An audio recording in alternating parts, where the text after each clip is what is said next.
حول ولا قوة إلا بالله العلي العظيم أعوذ بالله من الشيطان اللعين الرجيم بسم الله الرحمن الرحيم الحمد لله الذي هدانا لهذا وما كنا لنهتدي لولا أن هدانا الله لقد جاءت رسل ربنا بالحق والصلاة والسلام على رسول الثقلين محبوب رب المغربين والمشرقين جد الحسن والحسین بالقاسم محمد اللہم صل علی محمد وآل محمد والطیبین الطاہرین المعصومین ولعنۃ اللہ علی اعدائہم اجمعین من الآن الی قیام یوم الدین اما بعد فقد قال اللہ سبحانہ تبارک وتعالی فی کتابہ المجید والفرقان الحمید بسم اللہ الرحمن الرحیم کذب اصحاب الایکۃ مرسلین اذ قال لهم شعیب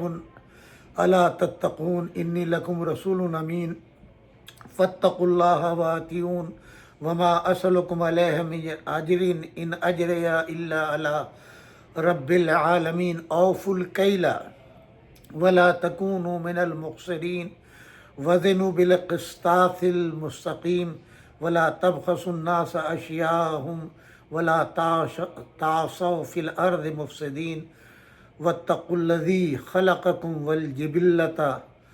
جبلة الأولين صدق الله العلي العظيم وصدق الله العلي المرسلين والحمد لله رب العالمين سامعین کرام السلام علیکم ورحمۃ اللہ وبرکاتہ۔ یہ تاریخیں ماہ مئی کی آخری تاریخیں ہیں اور اس ہفتے کا ہمارا آج کا یہ دوسرا پروگرام ہے بعنوان اصلاح معاشرہ۔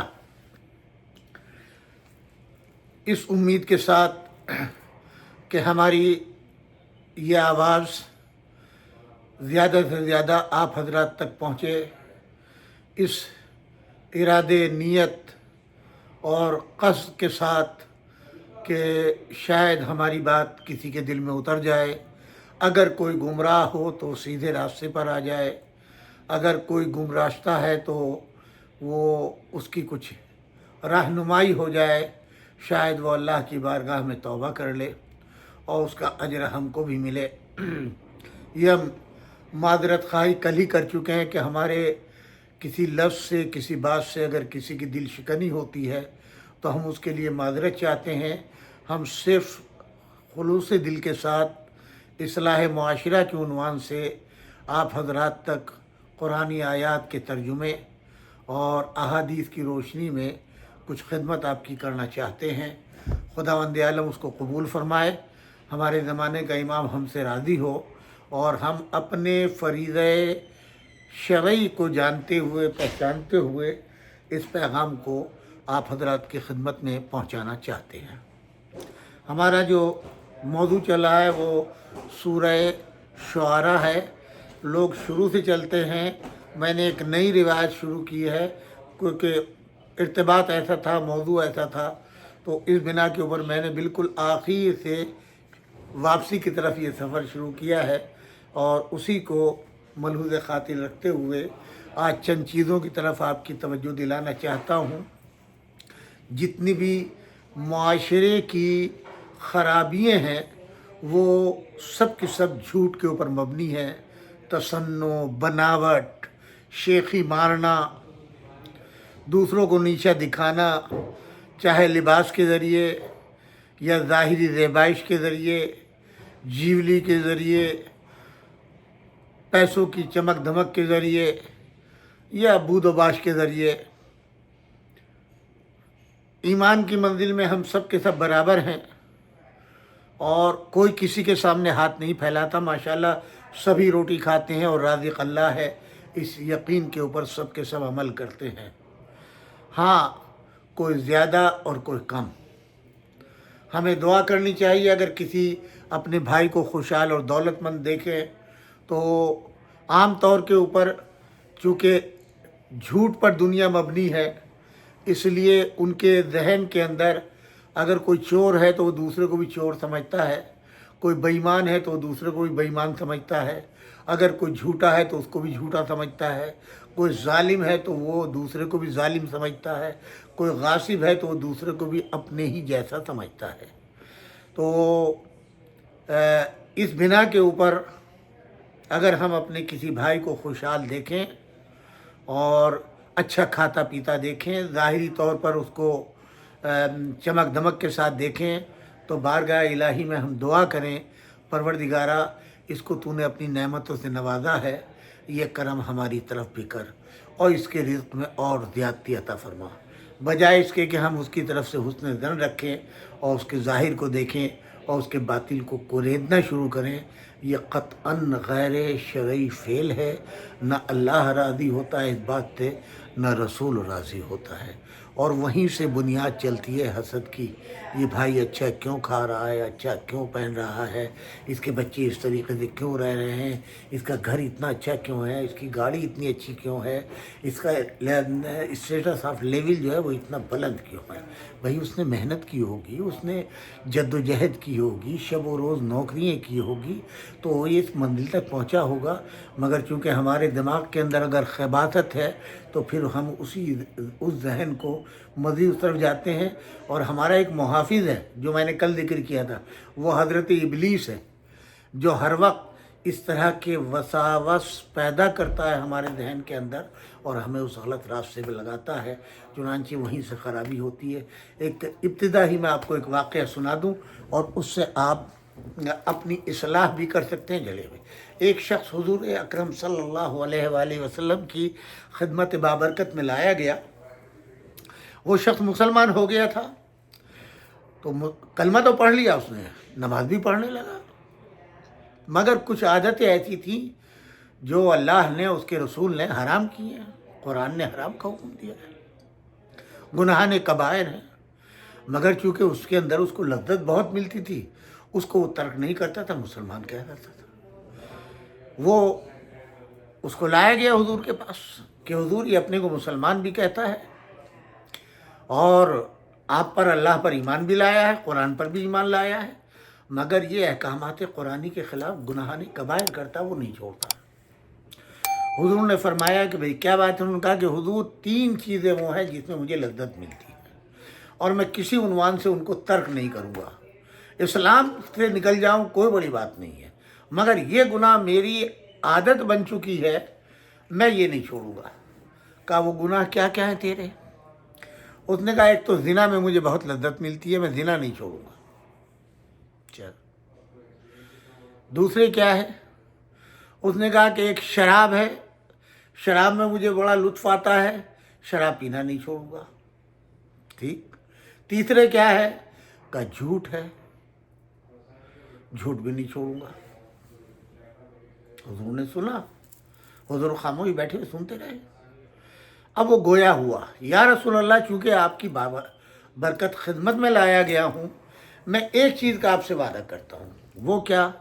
اگر آپ میری ان تینوں برائیوں میں سے کسی ایک برائی کو چھوڑنے کے لیے حکم دیں گے تو میں آپ سے وعدہ کرتا ہوں اسے چھوڑ دوں گا۔ ایسا کرو، میں زنا کو نہیں روکتا تمہارے، شراب پینے کو بھی منع نہیں کرتا، پیو، جب تم کہتے ہو میرے کہنے سے ایک چیز چھوڑ دو گے، ایک بات کو مان لو گے میری اور اسے ترک کر دو گے، تو یہ تمہاری 3 عادتیں ہیں، ان میں سے جھوٹ بولنا چھوڑ دو۔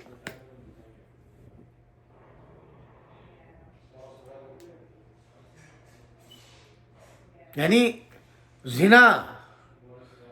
زنا کی خرابی ہیں، چہرے کی رونق ختم ہو جائے، رزق کی خیر و برکت ختم ہو جائے، خاندان کی بدنامی، عزت ختم ہو جائے۔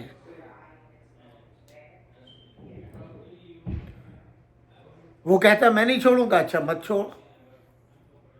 شراب، انسان کی عقل معوف ہو جائے، دن بھر در بدر کی ٹھوکریں کھائے، سڑکوں پہ، گلیوں میں، نالیوں میں پڑا ہو۔ کہا اچھا یہ بھی نہ چھوڑ، جھوٹ چھوڑ دے۔ جب تو کہتا ہے کہ ایک چیز میں چھوڑ دوں گا، جھوٹ چھوڑ دے۔ اس نے کہا کہ بہت بہتر ہے، میں آپ سے وعدہ آج سے جھوٹ نہیں بولوں گا، جا۔